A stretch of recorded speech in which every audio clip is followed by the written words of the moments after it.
My 3-year-old has recently just been through the why thing. It doesn't matter where you start off. You play long enough, you're like, because it's just atoms and the Big Bang and leave me alone. Why? It says it got dark in it. Why? Because it looks like it's going to rain outside. There's more clouds, so it's darker. Why? Because the clouds absorb the photons. Why? Electromagnetism, right? And then he said, why? And I thought I got him. I said, there is no why. Electromagnetism is a fundamental force.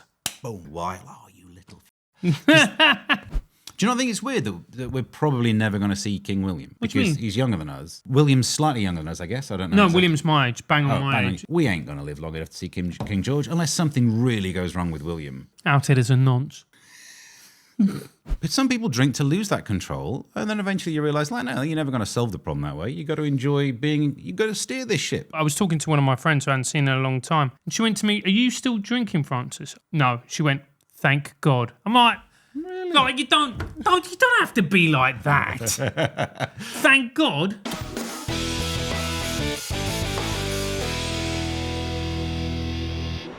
Hello and welcome to Francis Foster Sorts Your Life Out, the show where I sort your miserable little life out. Now, bear in mind, not a psychotherapist, no type of therapist, physiotherapist, which means my advice is golden. Get your notebook out, take it down. And I've got one of the best in the business on the show with me who will be here sorting your life out. It is the one, the only. It's Mr. Stephen Allen. How are you? Oh, thank you very much. With an intro like that, I'm feeling better about myself. Thank you. Fantastic. How have you been, Stephen? Do you know what? I've been doing all right. I'm, taking my supplements, getting out there, living life. I look at that. I said supplements, so your eyes moved up to my hair. Not for that. They're not going to regrow that, and I'm not having the surgery. Yeah. Do you know, when was the first time we met, Stephen? Do you remember? Oh, don't make us feel old. I mean, like 2000 and small numbers, yeah. Yeah, it was about 2010. Okay, makes sense, yeah. Mirth Control gig. Oh, do you actually remember the actual gig? I remember the actual gig. So it was a Mirth Control gig, and we were driving to Frome in Somerset. Oh, lordy. Yeah. It's a cool place to be now, but it wasn't when we gigged there. No. It was you, me, and Todd.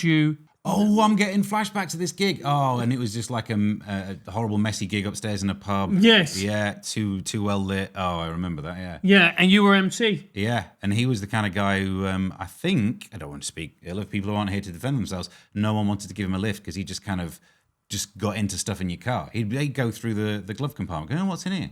Get out of my car, man. Really? Yeah. Is that what he used to do? Yeah. Going through all my paperwork, which is just, the receipts from previous services. But you don't want people going in there. No, it's true. Do you know, those car journeys, mate, they were something, weren't they? Do you remember, like, 4 random comedians bundling into, like, a Nissan Micra? Yep. And then travelling to some arse end of the country? Toyota Yaris for me. Toyota Yaris SR. It was the sports version. The tyres were a little bit thicker. So I was sexy, in case that was the question you were wondering. No, but I remember that gig. And I remember, like, coming on and doing an open spot for 10 minutes to, at best, tepid response. Yeah. I don't remember that bit, so don't worry. I'm not going to confirm how well you did or not. But I now remember the gig, yeah. Bad place to do comedy. There are some places where you ruin people's evening by turning up and doing gigs. I know. I mean, I secretly quite enjoyed that. Right. Yeah. I'm like, look at you with your happy marriage. And they're your eating stable career. They've got a great evening. They're having a meal. They have a little chat. They have a lovely conversation in the break. And then you, especially as the MC, have to go, stop having fun and listen to me as I prepare you to listen to some of the comedians. They have a better night without us being there. But a lot of the industry is based on that, isn't it? A gig runs for about 3 months. Collapses because no one goes there, then the next pub down the road has the stupid idea of running a gig. And it's just this shifting sands of places where you can gig. Yeah, exactly. And then you turn up and you perform to at best mild indifference. Remember it well. Yeah. Still do it. Yeah. Do you still sometimes do the circuit? I still get mild indifference. Oh, do you? Yeah. Oh, yeah. Yeah. Well, there we go. But we've brought you on, Stephen, because we know that you are the man for these times. Yep. For sometimes. Yeah. Because when there is a crisis, well, do you know what? You need a local DJ / stand-up comedian. Yeah, exactly. As far as you are always the most stable out of all the comedians. You think that, but it's just because, and I've now learned since when we first met, I would have agreed with you. Since then, I've done the thing of growing up and getting therapy, and I've realised that I'm not anywhere near stable. I just don't have the ability to externalise any of those emotions. So everyone thinks like, oh, he looks like a swan. No, on the inside, it's mainly screaming, but I don't know how to get it out yet. Yeah, and that's what makes you British. Exactly, yeah. What's wrong with repressing it? I'm going to do courses in repressing it. That will be my answer to all of these, but just suck it up and repress it. Get over it. Do you know what? There is something to be said. Like, then somebody just bangs on about their emotions, and you're like, mate, I just remember a time where you would have just shut up. Yeah. And it would have been wonderful. Yeah. Yeah, this problem shared is a problem half nonsense. Problem shared is a problem doubled because now there's two people aware of the problem. Yes. Simple maths. And exactly, and you're like, mate, why are you telling me about this? I am not a therapist. Yeah.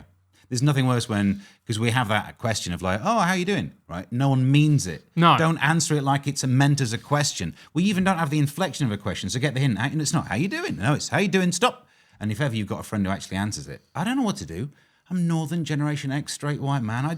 Clam up. I thought we were just making pleasantries. So, yeah, emotions. Can't do them. But that's why, Jack's very good, because Jack is obviously seething with rage, which he directs at somebody. Sometimes a minority, but we just ignore that about him. And but the great thing is that when you ask him how he's doing, fine. That's all you need, isn't it? Yeah, that's the key word. Fine. Yeah, it's it. It's all you need. It's all you need. Occasionally, the rage will spill over and there'll be an incident. Yeah. But now that trigonometry's got bigger, and we can just get these things hushed up. It's the way it should be, though, because it's like in the economy. You can't grow 3% year on year forever. You need a recession to correct every so often. You can't repress forever. You need an outburst as a correction. Yeah. But most of the time is that sweet, blissful, ignorant, just, fine, crack on with it time. Yeah, exactly. And that's what he does magnificently. Yeah. And then there'll be the odd day or evening where he'll get on the whiskey. And, and things will happen. And there have been incidents. Some of them have been regrettable. Some of them have involved counter-terrorism units. But, the moral of the story is no charges have been pressed thanks to the collapsing criminal justice system. Beautiful, yeah. So, he's back in work. Yeah. That's why I'm so grateful we don't have handguns in this country. Yeah. We are seething with rage, but there is nothing. We are impotent because we don't have the ability to shoot the target of our anger. We can just snipe about them. Yeah. But not actual sniping. Yeah, I don't think Jack would shoot me at the moment. Still, hell of a risk. Yeah, exactly. I mean, he has got the liquor cabinet over there, so I'm sure once he, indulges, then okay. Then when you said turn up shooting starts at 3, I didn't think you meant actual shooting, but we'll find out. We will find out. Okay, off we go. First one, please, Jackie. Dear Francis, my boss offered us all wellness days instead of a pay rise. Now we get to cry in a park instead of at our desks. Is this progress? No, yeah, absolutely terrible. It's bang on what we've just been talking about, isn't it? Your wellness time should be your own personal time. Your earning money time is at your job time. Stop mixing the two up. I blame Google for this. It was decades ago now, I guess, but when Google started and it was just about web search stuff, and they were like, let's just do beanbags and make the offices really cool. Offices are meant to be the place that you want to get away from. If you want work-life balance, you need a push factor, not just a pull factor. Something that makes you want to rush home, bang on the clock at 5 o'clock. That's the problem. Stop making work sweet. I think it was around the turn of the millennium when they started to put bars in offices. Yeah. And everyone was like, oh, we've got a bar at our office. And I always thought that was deeply weird. Yeah. You've already got bars. If you've been to a bar, that's where the good bars are. Yeah. Because they're not at work. And you can actually be there with your friends, not the people you are forced to pretend are your friends, which is co-workers. Because you don't get, that phrase, you can choose your friends, not your family. You can't choose your co-workers. And they're not even blood relatives. They can't give you a kidney if push comes to shove. Yeah. They are the worst of all the 3 categories that we overlap with. Stop spending more time with them. I mean, but there are advantages. So you can have sex with your colleagues. You're not really with your family. Yep. I'm just thinking through. Yep. Although these days, first cousins are apparently game on. I never thought we'd live in the time when you can go like, because back in the old days, calling someone a cousin, beep. How much swearing can we do here? Oh, you can do whatever you want. Okay, well, cousin fucker. Yeah. I thought that was like the classic insult, but now it's considered rude to imply that sleeping with your cousin is a bad thing. Is it? Well, look, I've not slept with my cousins. So I don't know. I felt on comfier ground when I knew what was wrong. And now, you can't imply sleeping with your cousin's bad because you might be offending a religious minority.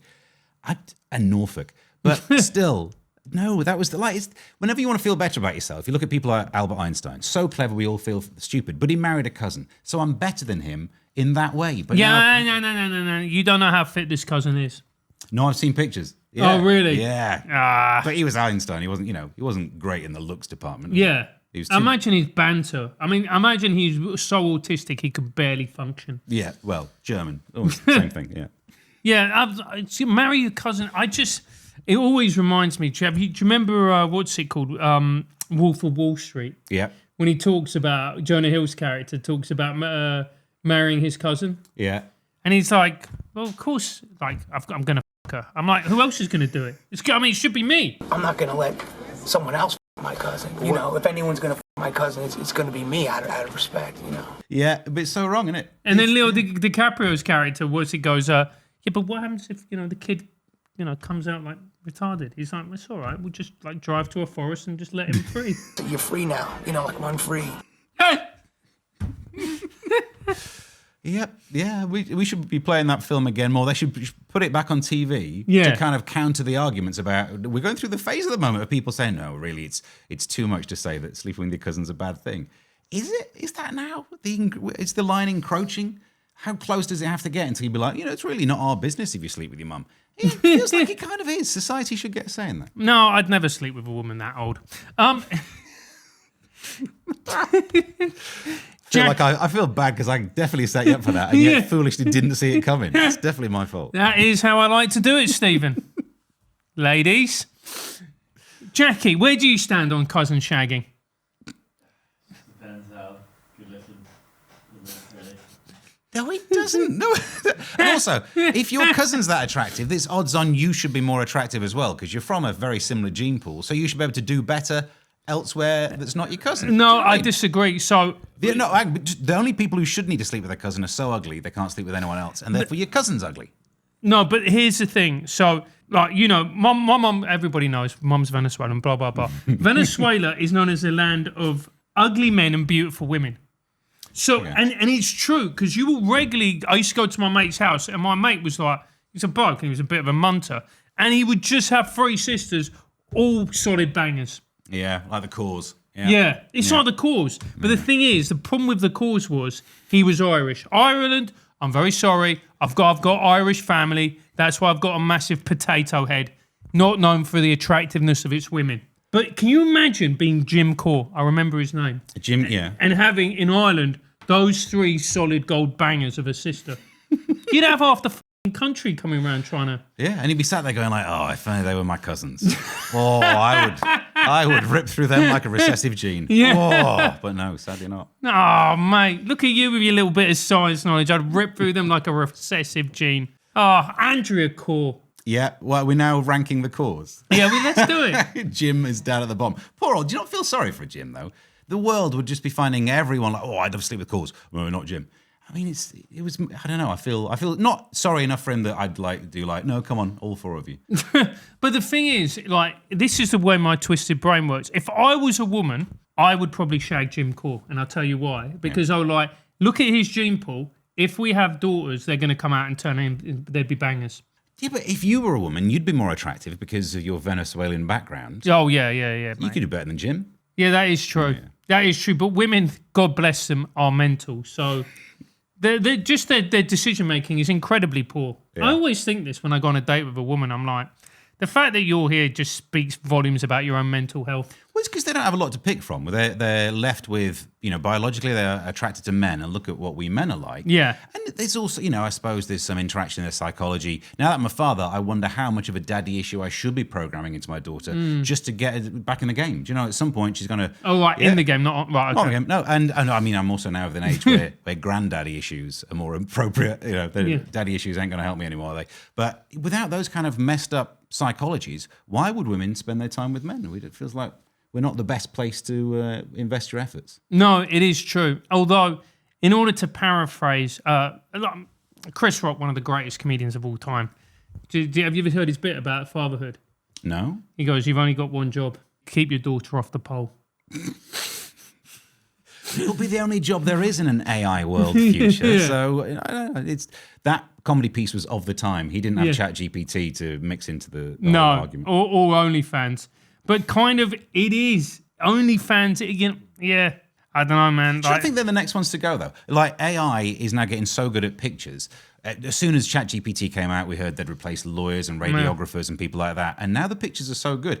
I kind of think OnlyFans, it will be like teletext, a technology that we remember back in the day. Do you remember when people did OnlyFans? And now why would you go for a real person that's more expensive than just being able to like churn out tons of really good pictures from AI? Yeah, do you know what? The AI is going to be so good. Yeah. And they're going to be so, how can I put this as well? You're going to be able to program your ideal woman. Yeah, which look, our male brains as well don't deal with porn very well because it ruins your brain. Yeah. Thankfully, I don't know, I worked out that message earlier on and realized, don't get too close to the flame. So I've not done that. You read stories of, like, it changes how you're aroused, isn't it? There are some men who now can't get turned on without agreeing to accept cookies just beforehand. So, I do like cookies. Wouldn't be a problem. It is true. So, like, imagine if you could program your own AI. I mean, Jack would have a woman with the face of Bridget Bardot and the banter of Bernard Manning. So what gets you hot? What was that, Jackie? Wow. What? Oh, no, Jackie.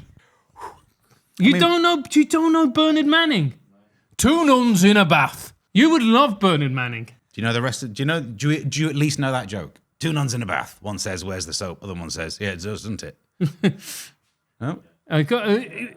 My favourite Bernard Manning joke is this, and it's a classic, and a lot of people have stolen this joke, including Henning Venn. Looking at you, Henning. People say to me, "Bernard, you are anti-Semitic." And I'm like, how can I be anti-Semitic? My dad died in Auschwitz. Fell from Watchtower. It's a great joke. Yeah, it's a great joke. It's misdirection. You got all the bits in there. It works as a joke, doesn't it? It's a classic, beautiful pullback and reveal gag. Yeah, works. And Bernard Manning had that thing of saying, like, he offends everyone. Yeah. Not true, is it? No. He mainly went for specific targets. Yeah. But a lot of them. Yeah, he did. But you know what? What was my other favourite Bernard Manning joke? He went, he goes, man entered supermarket and he bought ready meal for one, drink for one. He bought something else for one, and he went down the list, everything for one. And the checkout lady looked at the man and went, "You're single, aren't you?" And he went, "How do you know? Is it because of my shopping?" And she went, "No, it's because you're fucking ugly." That is good. Yeah. It's good. Yeah. It's like, that's a proper... Nick, Jack, what you need to do, mate, right? Don't do it when the missus is around because she'll get a bit upset, right? But this is for you, my friend. You go online, watch Bernard Manning, come back to Uncle Francis afterwards and just say thank you. I think one of his albums was called Shooting from the Lip. So that's what you're in for. And see, look at that. And then... He's got a picture. and he was Bridget Bardot. Now, some of her jokes were disgusting. Yeah. She went there. Not now. She went a bit awry as she got. But there you go. How about that, mate? Would you like that, Jackie? There are two nuns in a bath. Yeah. Her one is filth. Absolute filth. Exactly. What about the blind man? It's very... The blind man one's a good. No, tell me the blind man joke. Because with these jokes, you got to try and immediately back engineer the setup, haven't you? Because you remember the punchline. But something like nun in a bath and there's a knock on the door and she's naked. It's like, I can't let anyone in. I'm a nun. I can't be seen naked. And he goes, it's the blind man. And she said, well, what difference could it make? Come on, then. He comes through and he opens the door and says, right, where would you like me to install the blind? Classics. There were so many great jokes he had. They just were. My dad's favourite comedian. Really? Yeah. Look what happened to you. Exactly. My dad and my uncle went to see him at Wimbledon Theatre. Right. And my uncle said, I nearly split my sides with laughter. See, I'd go for mild indifference. That's what I aim for. So that's, yeah. Here's the thing. I think Manning would have been such a technically brilliant comedian with timing.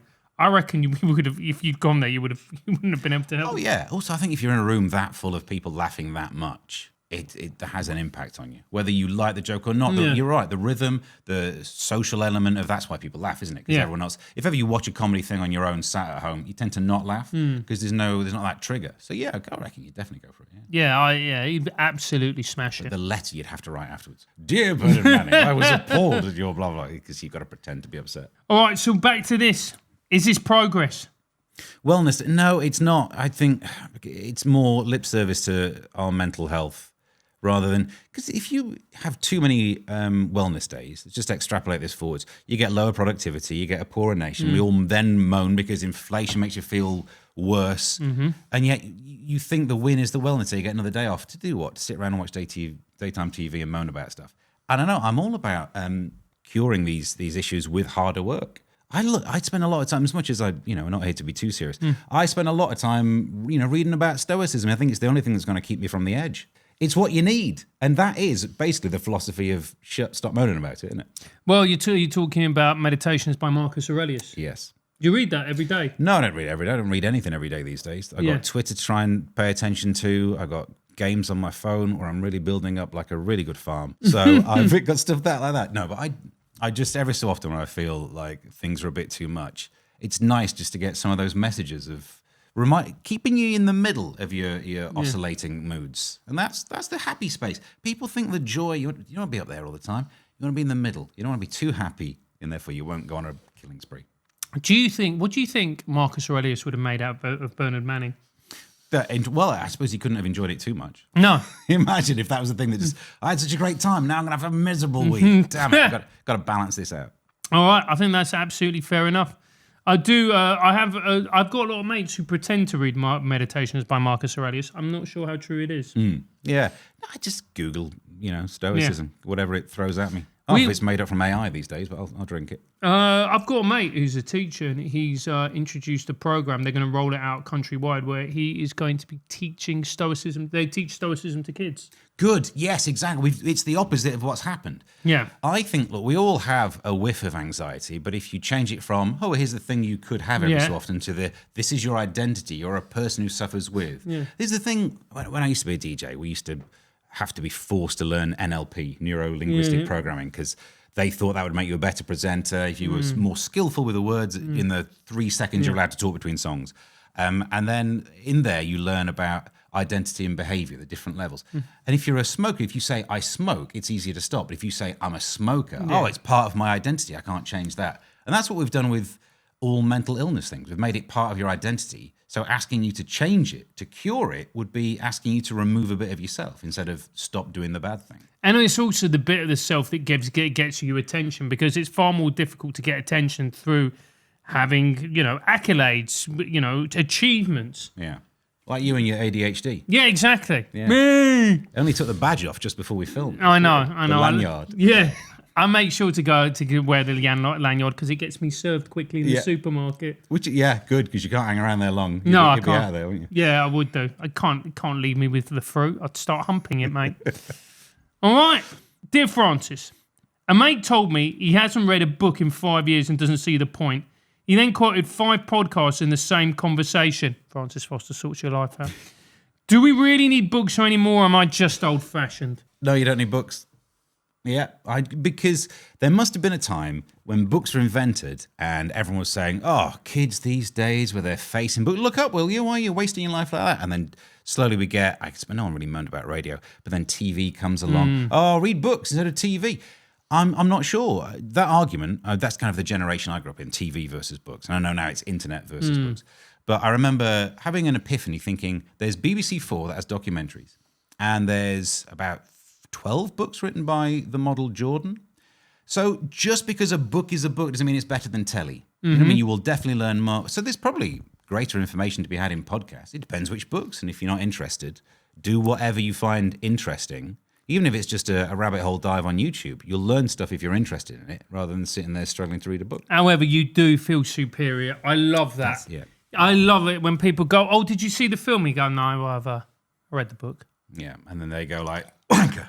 There's a lot of coughs going around when you're out like that. It's weird, isn't it? Yeah, I'll put it down to COVID, mate. 5 years later. It was never a COVID. It was just a lot of people going on about books. Calling me a wanker, But they spend millions turning the book from just this printed page thing to this amazing Technicolor IMAX feast. Do you know, it depends.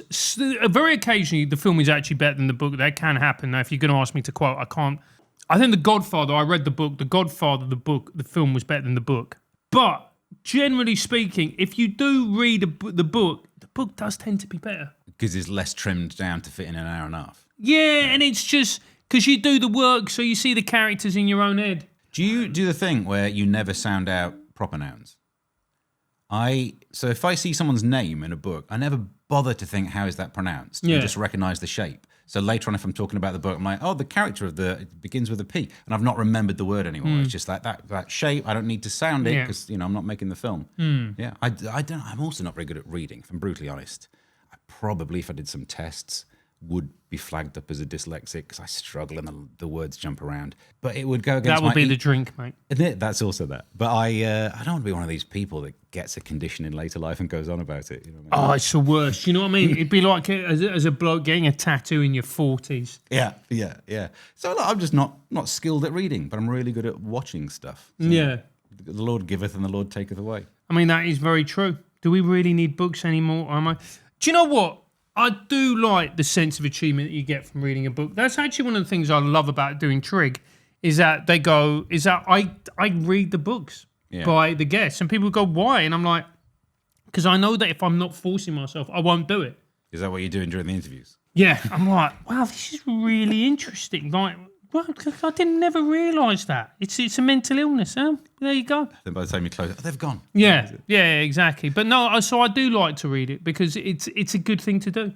Yeah, but I still, you've got to embrace the new tech. It's so easy to be like, new is bad and old is good because I prefer old. I don't know. There's more information out there now than you can ever try and get into your head. So you might as well pick and choose. Do the ones that you enjoy. But you can't put an audio book on your shelf, can you? When you do your little podcast. No, but you do your little Ponzi interview. They do wallpaper and rubbish like that these days, don't they? Where you can just get wallpaper that looks like books. It used to be just for pubs, not the good pubs. But now, because you don't do stereoscopic webcam stuff. Maybe you do. I don't know what you got up to in your spare time. But when you're doing interviews and bits, you can just have a pretend one behind you. That's even worse. You remember in Wetherspoons they used to do the fake books? Do you know what? I've only recently started going in Wetherspoons. It's on, as much as we all enjoyed the joke earlier, I don't drink. So I don't actually see the point in going in pubs. How long have you been sober? So it's a complicated one. So basically, I stopped drinking entirely for 9 years in my 30s and then went back to it for like a miserable reason. It's really weird. So I got divorced and realised, well, you can't date unless you were willing to drink a bit. Otherwise, it's a bit odd. It's a bit creepy if you're sat there going like, no, you drink. I'll just have water. Feels like you're planning. Do you know what I mean? But that's why you don't just have water. You have a mocktail. All right. Which is a complicated fruit juice that you spend 12 quid on. Yeah, but it conceals your ultimate plans. Exactly. Good Exactly. tip. It's not creepy. It's calculated. There's a difference, Stephen. Right. But then, and the reason I stopped drinking, I never had a problem. I just worked nights. I used to write jokes for Heart FM, for Jamie Theakston. And I used to work nights doing it. And you can't drink and work nights. And I realised... It's how well paid writing jokes for. It used to be. Back then, I don't think they've even got writers anymore. And that is throwing some shade, isn't it? That's like, I've listened to it. No, it was Emma Bunton that got me and the other writer gone because she killed every joke so stone dead that they decided not to have writers. And the other writer was the guy who does Barry from Watford. I can't remember his name now, but he's more successful than I am. So we were both writing jokes for Heart, and then it was across... And Emma Bunton, Baby Spice, was so terrible. Oh, it was like watching an assassin take out your jokes. There's a key word in every punchline, and if you mess that up, you got some shame on you. Everyone can hear you've messed up the joke. Yeah. But if you mess up like one or two words before, then no one knows why it didn't land. You're like, oh no, she said it, kind of all right, it just wasn't funny. And after 3 weeks of that, they just got rid of the writers. Really? Yeah. I bet Jamie Theakston was a pro. Oh, he was fantastic. He could read out jokes and be like, actually, he made that better than I could have done. Yeah. Because obviously everyone gets that job and thinks like, oh, well, I'm writing the jokes. But he was nailing it. Not only did he have the fame, he had the delivery. Fair play. I should not have been hosting He had the that. No one would have cheekbones. He had the reputation of going to those places in Mayfair. He had absolutely everything. Whereas if I'd have done the show, no one would have listened. But yeah, Spice Girl killed my career. Did you ever meet Theakston? No, never. We were in the creative hub. We were on a different floor. We weren't allowed anywhere near the talent. No, nowhere near the talent. Do you know, that's the thing it always made me bitter is that, yeah, all right, Theakston, he could do a few Theakston, like I went to school with him. Theakston. Theaco. Yeah, but a lot of it was because he was good looking. Yeah, it's also, radio went through a phase of employing people who'd been on telly. Yeah. The only way to get a good radio show was to be on your way down from a TV career. And it probably still is. That's why I don't have a radio career anymore. Yeah, interesting. Or a TV career, actually. It's all right, mate. We'll get you a drink. Jackie, get the whiskey. Dear Francis, my son asked me why our country has a king. I said tradition, but I could barely keep a straight face. When did I stop believing in the things I say? That's a deep question. That goes from just like, what is a king, to why am I lying to myself to get through modern day life? Yeah, I can't answer. When did you stop believing the things you say? Because you realise you've got to comply. There are some questions you don't want to get into. It depends how old your son is as well. My 3-year-old has recently just been through the why thing, where all he just says why and why and why. And a few times I've been like, all right, no, let's do this. Let's strap in. I will answer every single why that he says. And you always end up in determinism versus free will. It doesn't matter where you start off. You play long enough, you're like, because it's just atoms and the Big Bang and leave me alone. So yeah, that's depends how old your son is, but maybe he's done one of them on you. Have you ever seen the Louis C.K. bit about that? Yes, that is so good, yeah. Yeah, yeah, because some things are and some things aren't. There was one where I turned the light on. And my son said, why? I said, it got dark in here. It's why? It's what? Because it looks like it's going to rain outside. There's more clouds, so it's darker. Why? Because the clouds absorb the photons. Why? Because the frequency range of the electrons in the atoms are in the right area to absorb that frequency of light. Why? Electromagnetism, right? And then he said, why? And I thought I got him. I said, there is no why. Electromagnetism is a fundamental force. Boom. And he said, why? Oh, you little... Yeah, he beat me. And I was like, yeah. That one's not even self-determined. All the way down to the fabric of the universe. Really? These kids, these days, man. That is so interesting that he just kept saying why. Yeah. But he's not doing it to f you over. He's doing it because he's genuinely interested. I don't know. I think part of it, they realise that if they keep doing it, it winds you up. There was no way that I got to electromagnetism and he's like, I'd like to know more about this. He doesn't give two figs about electromagnetism. He's like, I can make dad cry. Imagine if your kid was a genius and he was like, no, explain electromagnetism to me. You'd be like, what? This doesn't make sense, Father, because of the Pauli exclusion principle. Damn you! Who gave you these books? No, but it must be so hard to have a kid as a genius, particularly if like you've got like average or mediocre intelligence. Like, what do you do with that? Yeah, well, you ruin their psyche and stop them wanting to progress. That's the only way to keep them controlled. Yeah. I once taught a kid who was, I think he was a genius. He was a borderline genius, but he came from a criminal family, and the rest of his family were just completely dead. Like, but he was brilliant. I'm like, how the hell did this happen? But you feel sorry for him, don't you? Because then what's he going to do other than being a criminal genius? And that's not the same as a genius, is it? He's going to kill. He could well be a criminal genius. And if he's a really good one, we'll never know. Yeah. That's the clever thing. He's probably a Bitcoin millionaire by now. He's in his mid-20s. No, surely most Bitcoin millionaires were just lucky. In the same way that the boomers bought a house for 150 quid and then go like, well, no, I just invested. You didn't invest. You needed a place to live, and it now is worth $1 million. So stop pretending you're clever. Yeah. And I think the same is true of Bitcoin. People are like, oh, like this is kind of cool. And then 10 years later, it's worth millions. They didn't know that, did they? They didn't know it was going to go that way. You know, my mate at school was very dyslexic, so everyone had said he was dumb. And like, he wasn't. He just was very dyslexic and was just like, I can't be asked. He was working for Facebook, and they said, do you want to get paid in Bitcoin? And he went, yeah, why not? Yeah. You see, that's exactly the point, yeah, because it's cool because I'm a bit of a nerd, and then it turns out... Yeah, and he's just kept his Bitcoin. He sold half of it, and he now lives in Barcelona. And I said to him, Brian, do you need to work? He went, not really. Yeah. He just works for the fun of it, just because there's something to do, and he just lives in Barcelona. And I go, like, he does like kind of entry-level job, uses it just to like hang out and meet people, and just because he enjoys the aspect of working, I guess. And he goes every morning. He goes for a run on the beach in Barcelona. Imagine enjoying work. Just blows my mind. Oh, you here, mate? Oh yeah. When did I stop believing the things I say? It's called adulthood, mate. Yeah. That's just how it is. Sorry. Get with it. Why do we have a king, though? Why do we have a king? Well, it's a hangover from a previous. Well, the thing is with a king is it's a very good way of dispersing power. All right. But the French have got rid of them. Yeah, but look, do you want to be French? Well, I don't want to be French, but everyone goes like, oh, you wouldn't get the tourism. People turn up to the palaces still in France. Oh, yeah. People go to the Palace of Versailles. I don't know. I like, if you said to me, get rid of the king, and they go, okay, what's your argument? And you went, the French did it. Yeah, okay. I'd be like, nah. The Russians did it. All right. No, fair enough. Okay, who else got rid of kings? Well, the American. Yeah.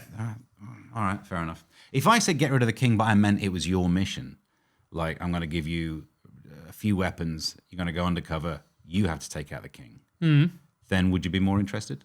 No. I suppose they just, you knock them down, the new one pops up. Yeah, it's going to be William. Like, I've got nothing really against William.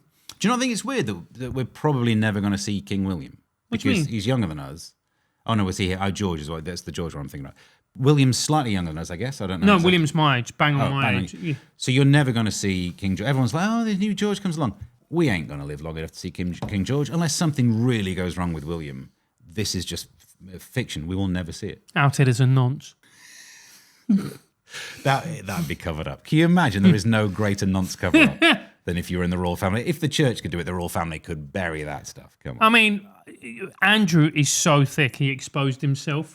Yeah, he would have been perfectly covered if it wasn't for the, no, I'll take on Emily Maitlis. Brilliant. Look at this guy. Do you know, I was talking to someone who shall remain nameless, who was a minor royal, and she told me about Andrew. She went, so this is common knowledge, but basically his head of PR went, you are under no circumstances to do this interview, because she knew he was a retard.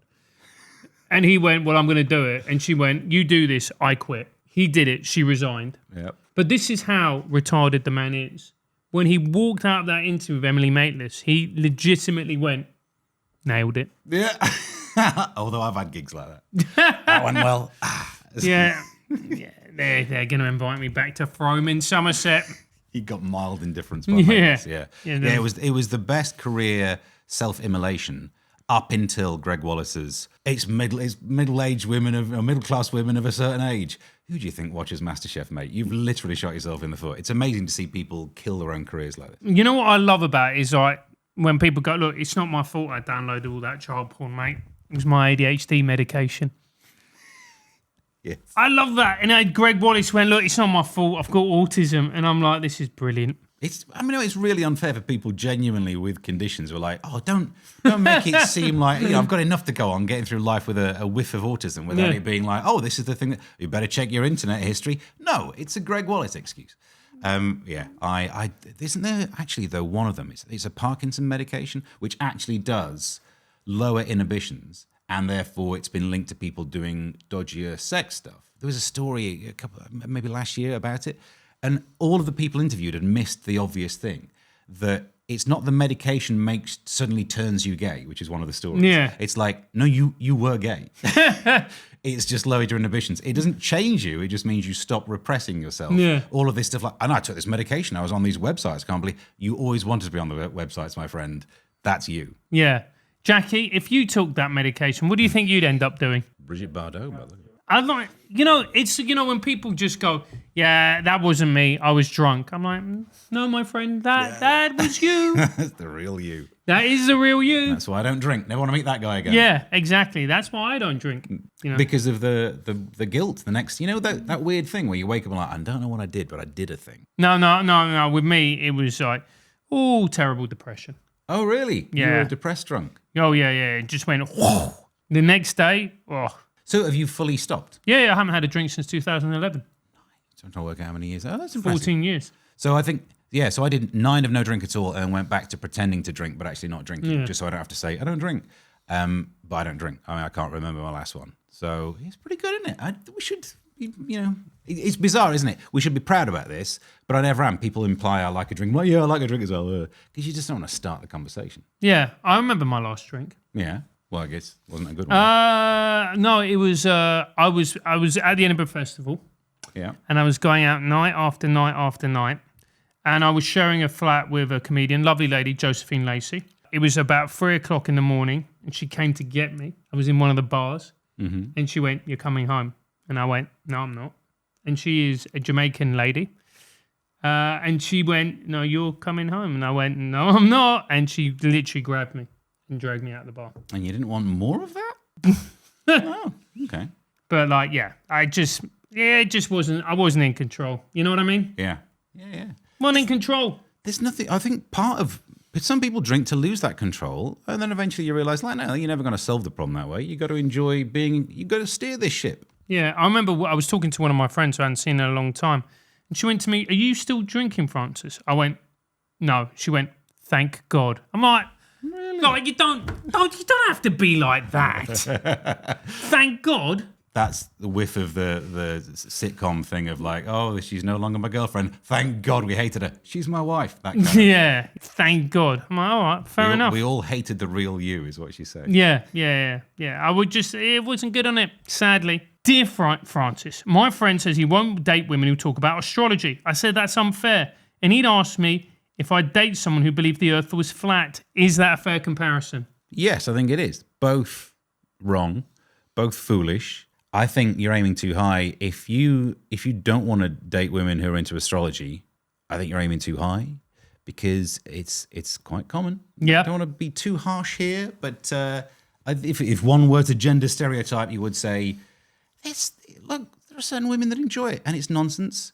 One of my favourite facts about astrology is that all of the bits of the sky that are mapped to those constellations have moved now. So if it was in the newspaper, they actually went through and said these would be the dates of the actual star signs, and some of them are now like 12 days because everything's shifted around. So it's not even that, of course, where the sun is to do with the constellations has nothing to do with anything. They ain't even where you think they are anymore. So it has to be utter rubbish. Other than if you're a winter baby, you might be a bit more like something. That's all that is into it. But if you enjoy it, knock yourself out. I dated someone, and she went to a medium. I've been to a medium. Oh, really? Yeah. It wasn't Francis that I dated. And she said, I was been to see this medium, and she said, you're great, but you're not like a long-term thing for me. And I thought, yeah, because you go to mediums. It's amazing how she's right because of her own existence. I did go and once see a medium, and I was dating this girl, and I showed her the picture, and she went, she's not the one for you. And literally the next week, she went absolutely mental. And I was like, that lady was spot on that aspect of it. Yeah, I don't prove anything. No, I know. You pick them. Yeah, That's all we learned from that. Yeah. It feels like there should be a spin-off podcast where we could go through exes who suddenly flipped on you. Yeah. I could tell a few amazing... I dated a newsreader once when I was working in radio, and we had such a bad breakup, and newsreaders have the ability to use talk back into your headphones. Yeah. And so I was doing a link on radio, and she just leant across and just went, I hope you die in a car crash while I'm talking. And it's, yeah. So I pick them too. Oh, she literally said that. Yeah, while I was, trying to do a little chitty-chatty thing on radio. It's a joke from the news on the way to Celine Dion. I hope you die in a car crash. And I didn't, so I won that one. Yeah. Oh, man. Just sometimes, men are bad, women are just as bad in another way. Yeah. They really are. Yeah, we're all flawed. We're all dealing with our thing, aren't we? But I think one of those groups is told by magazines, you be you, you be stronger. And men aren't really ever told to you be your true self. The message to men is kind of just shut up and don't be anything for a while, would you? Yeah. Jack's always his true self, aren't you, Jackie? Last one. Dear Francis, my teenage son says he doesn't want to go to university because it's a scam for boomers. I wanted to disagree, but I'm still paying off my loan. Do I encourage him to do it anyway? No, actually not if he doesn't want to go, because the only point of university is to go and enjoy 3 years of drinking. And drugs. And, oh, really? No, that's a joke. Get yourself cancelled for that. Oddly, I did chemistry at university and didn't do drugs. If ever there's someone who, I could have made them. Yeah. But no, just went into the booze side of things. And I'm so old, I didn't get any student debt. That's not true. I got the student loans when you could borrow like $1,500 each year, and everyone just borrowed it and put it in a ISA. Yeah. Hey, not like you get these days. So no, if they don't want to go, don't force someone into 50 grand of debt. Number one, if they don't want to go, don't force them. Number two, know what you're going for or what you're going for. Like, don't just go for the sake of it. Go because you want to do a degree. Particularly the drinking and the, all the drinking, and the ladies. But, just to go because you want to do it, not because you feel he should do it. Look, there's going to be no jobs in 5 years. We're all going to be made unemployable because of AI. Yeah. Actually, just go. Yeah, but pick the right subject as well. I think one of the worst things that happened just after I went to university, Tony Blair came in and said they had a goal of getting 50% of people to university. Why? Because it used to be a sign of not being in the top half. Literally, if you're just in the top half of people, that's slightly above average. That would include people with like an IQ of 100 who struggle with your basic Sudoku, but they have a degree. It's meaningless to just be in the top half. It should be fancy. It should be like you can sit there, watch University Challenge, and at least understand the questions. Yeah. I struggle with some of those. They get to the end of the thing, and I can't work out whether Paxman wants a year, a person, or an integer. Whereas yeah, just go in just to do any old. But here's the hardcore answer: if you're not doing a science, you're doing a hobby. So don't spend 50 grand on it. Because people go to university and read books. Oh, like people, you do that as a hobby. People go and do drama. Oh, that's like your hobby. I People did go an do English music. and drama degree. Hobby. Isn't it? It's just the stuff that will become a pastime in your 50s shouldn't be the topic of your degree if you think it's an actual job. Well, look at my career, Stephen. You could have gone and done media studies and done this. And look at what media studies degrees are worth. You'd be better off having the spare time, just hanging out for 3 years. Whereas a trained chemist, proper degree, obviously have done nothing with it ever since. Absolute waste of time. There we go. Don't go to university. Absolute waste of time. Stephen, it's been a complete and absolute pleasure to have you on. If people want to find your work online, where can they do that? I'm all over the shop, but basically at Mr. Stephen Allen is the username that I've gone for everything, for X, for Blue Sky, if you're that way. Yeah, I've got them all. And yeah, track me down on the internet, apart from OnlyFans. There you go. Guys, thank you so much for watching the show or listening. If you like it, leave a review. Just leave a comment. Tell a friend. If you don't, shut your mouth. We'll see you here next week.